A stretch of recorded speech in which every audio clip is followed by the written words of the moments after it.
Children, now let us do a problem related to calculation of current ratio. Here are some items given to you and the amount is also given. To calculate the current ratio, the first thing you have to do is write down the formula for calculating the current ratio. So let us go for the solution part. The formula of current ratio is current asset divided by current liability. So this is the first thing which you have to write. Whenever you are asked to compute one ratio, the first thing you have to write is the formula. So current ratio, the formula is current asset by current liability. Now with the items given, you have to identify which are the current asset. So we can do here one thing. Let me mark the current asset with red color sketch. So it is easy for us to identify the current assets.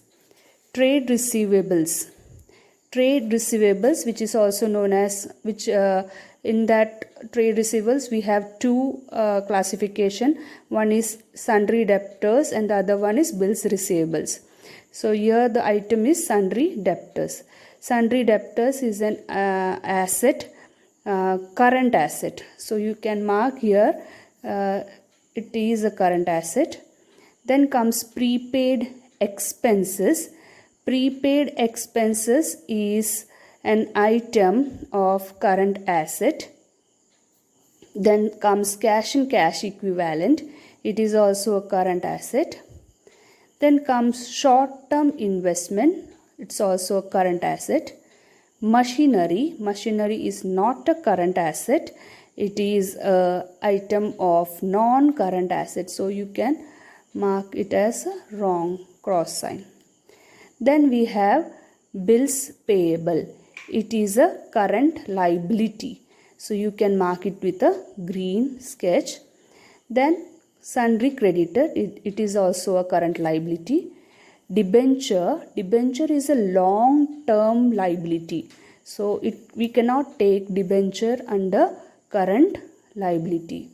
Then come inventories. Inventories is also a current asset. So mark it with red. And expenses payable. So it is a current liability. Now that you have classified current asset and current liability, now we can write the second step is write the items of current assets one by one. So the first one is trade receivables. I am writing the short form of this here. You have to write it in a whole way. Then comes prepaid expenses. Then cash and cash equivalent. Then short-term investment, and then inventories. Next, what you have to write is the amount in front of each item. Trade receivables is 1 lakh plus prepaid expenses 10,000 plus cash it is given 30,000 and short-term investment is 20,000 and inventories is 40,000.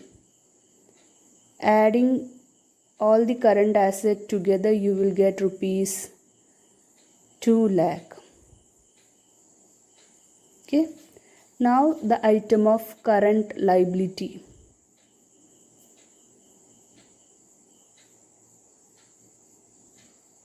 As we have already marked the current liability, it is easy for us to write it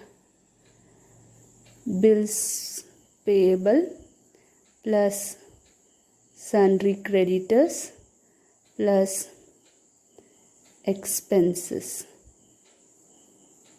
So these are the items of sundry current liability. Now write down the amount of each of this. Payables is 20,000 plus sundry creditors is 40,000 and expenses is 40,000. So it gives you the amount 1 lakh. So now you got the current asset as well as current liability. Now you have to substitute here the amount of current asset. Current asset you have received the amount of 2 lakh and current liability you have received 1 lakh. So ultimate answer is 2:1. As I don't have space over here, I am adjusting it over here. So your answer is 2:1. So this is how you have to do. For each of this step you have, it carries marks. Half. Actually this ratio chapter carries 4 marks. So each of these steps carry half marks. So this is how you have to solve this problem.